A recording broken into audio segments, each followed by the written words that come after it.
राजा के फटे कपड़े।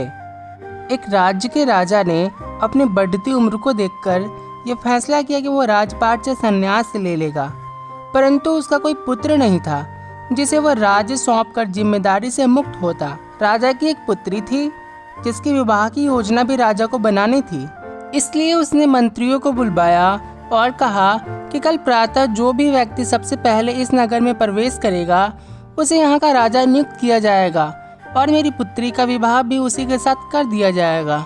अगले दिन राज्य के सैनिक फटेहाल कपड़े पहने एक युवक को ले आए और उसका राज्याभिषेक किया गया। राजा अपनी पुत्री का विवाह उस युवक के साथ करके जिम्मेदारियों को सौंपकर स्वयं वन को प्रस्थान कर गए।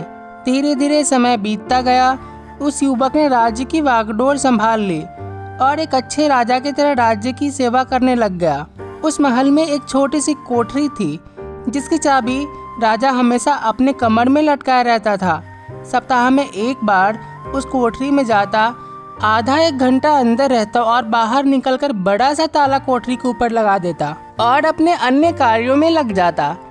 इस तरह राजा के बार बार उस कमरे में जाने से सेनापति को अचंभा होता है कि राज्य का सारा खजाना, सारे रत्न, मणि, हीरे जवाहरात तो खजांची के पास है। सेना के शस्त्रागार की चाबी मेरे पास है और अन्य बहुमूल्य कागजातों की चाबी मंत्री के पास है।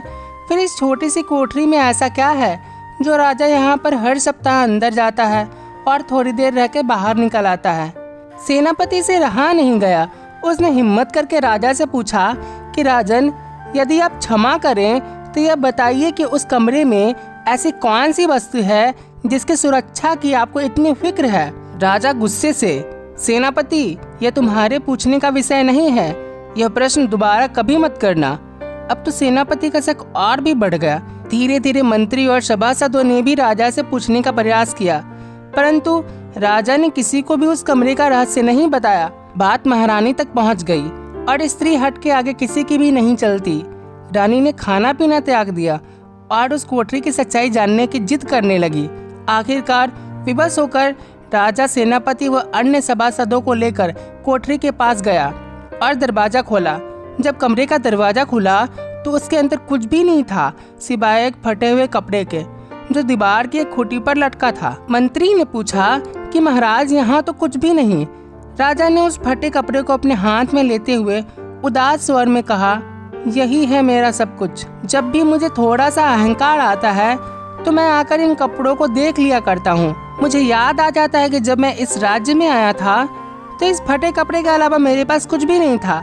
तब मेरा मन शांत हो जाता है और मेरा घमंड समाप्त हो जाता है। तब मैं वापस बाहर आ जाता हूँ। इस कहानी से हमें यही सीख मिलती है कि वक्त अच्छा हो या बुरा बदलता जरूर है, लेकिन हमें अपने अच्छे वक्त में घमंड नहीं करना चाहिए, क्योंकि घमंड ही विनाश का कारण बनता है।